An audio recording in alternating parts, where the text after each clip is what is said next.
안녕하십니까? 3월 3일 월요일 영국의 소리방송 뉴스데스크의 뉴스거리입니다. 오늘 첫 뉴스는 유럽과 무역협정 실무회담을 코앞에 둔 영국이 유럽으로부터 받고 있는 해역 관련 소식입니다. 덴마크의 트롤리어선이 영국과 아일랜드 해역에서 정어리 풍작을 거두고 있습니다. 75m 길이의 아스부저 호에 지금 실려있는 정어리의 가치는 100만 파운드가 넘습니다. 선장은 자신들이 잡고 있는 정어리의 60%는 영국 해역에서 잡힌다고 말합니다. 브렉시트는 우리에게 커다란 이슈가 아닐 수 없어요. 영국은 자신들의 바다를 도로 가져간다고 말하던데 우린 그 의미를 이해할 수 없어요. 유럽연합이 쉽게 물러서질 않을 겁니다. 우린 여기서 고기를 잡아야만 합니다. 덴마크 어부들의 주장은 강력합니다. 영해의 개념은 1980년에 확립되었어요. 그러나 현재의 어획 형태는 1970년대부터 형성된 것입니다. 당시 유럽의 E, C 국가들이었던 영국, 덴마크, 노르웨이, 바로 아일랜드, 아슬랜드가 영국 개혁을 포함한 북해허장을 나누어 가졌어요. 나는 영국이 주장하는 과거로의 회귀하는 정책을 받아 들일 수 없습니다. 입슨 젠센 덴마크 수산물 생산협회 회장은 단호하게 말합니다. 유럽연합은 현재의 어업 조건을 그대로 유지해야 한다고 영국에 주장합니다. 선제 조건인 어업령의 문제가 합의되지 않으면 무역협정도 시작하지 않겠다고 협박을 하고 있습니다. 이런 요구에 대해 영국은 국제해양법에 따른 우리의 권리를 주장한다고 말하고 있습니다. 우리 바다에서 우리가 고기를 많이 자유롭게 잡아야지요. 영국 어부들은 당연한 요구를 하고 있고 영국 정부는 브렉시트가 대선 공약이었습니다. 실무회의가 곧 시작되는 유럽연합과 영국의 무역협정이 쉽지 않을 것이라는 전망이 벌써 나오고 있는 이유입니다. 다음은 북한의 우한 바이러스 관련 내용과 인권 탄압에 시달리고 있는 위구르족의 강제 노동 실태를 박지현 팀장이 분석 보도하는 내용입니다. 우한 폐렴 초기부터 모든 국경 봉쇄 조치에 들어가고 북한 신문을 통해 우한 폐렴 소식을 발빠르게 보도해온 북한이 이례적으로 자국 내 유증상자 격리 상황을 전했습니다. 북한 신문은 1일 평안남도와 강원도에 각각 2,420여 명, 1,500여 명 등 3,900여 명의 의학적 감시 대상자들이 있다고 밝혔습니다.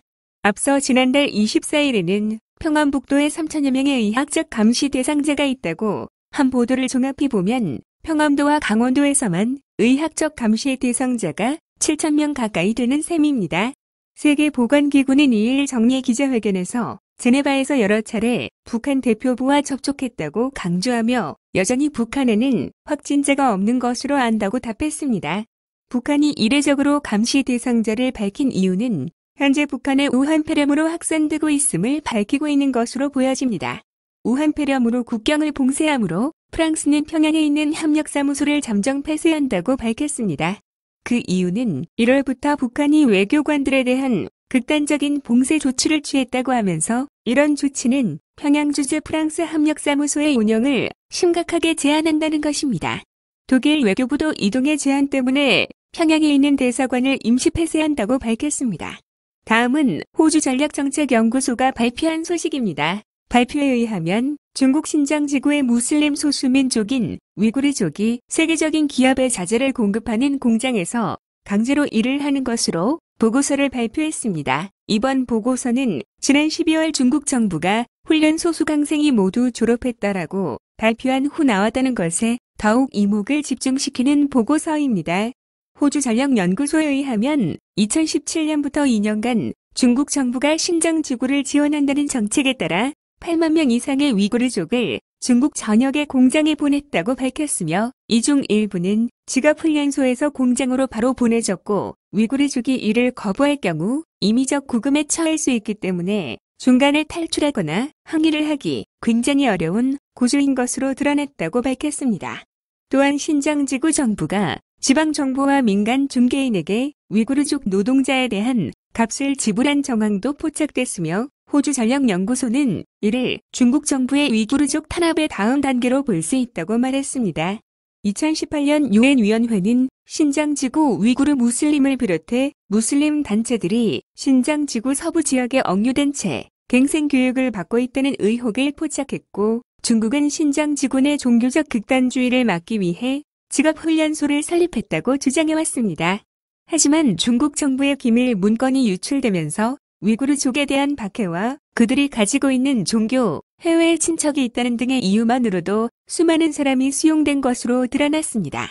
호주 전력연구소는 2017년부터 신장에서 보낸 위구르족 노동자를 사용해온 공장 27곳을 확인했습니다.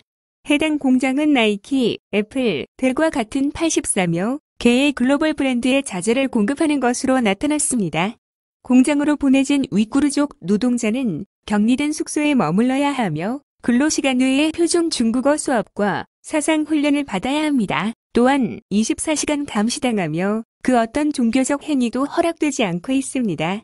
호주 전력연구소는 이들을 고용한 중국과 외국 기업들이 아마도 모르고 인권 남용에 연루됐을 수 있다면서 신속하고 철저하게 중국 내 공장의 인권 유린 조사를 진행해야 한다고 촉구했습니다. 워싱턴 포스트는 나이키 신발을 제조하는 한 공장을 찾았는데 감옥을 연상케 하는 이 공장은 가시철사, 감시탑, 감시 카메라로 둘러싸여 있었다고 밝혔습니다. 나이키는 워싱턴 포스트에 우리는 국제 노동 기준을 지키려고 노력한다라면서 나이키의 공급 공장에서 죄소 노동자나 강제 노동자, 연기계약 노동자를 사용하는 것을 엄격히 금지하고 있다라고 말했습니다. 애플 또한 우리 공급망에 포함되는 모든 노동자가 존중받으며 일할 수 있도록 노력한다라고 말했고, 델은 중국 공장 상황을 더 알아보고 있다고 발표했습니다. 시청해주셔서 감사합니다. 구독과 좋아요도 눌러주세요.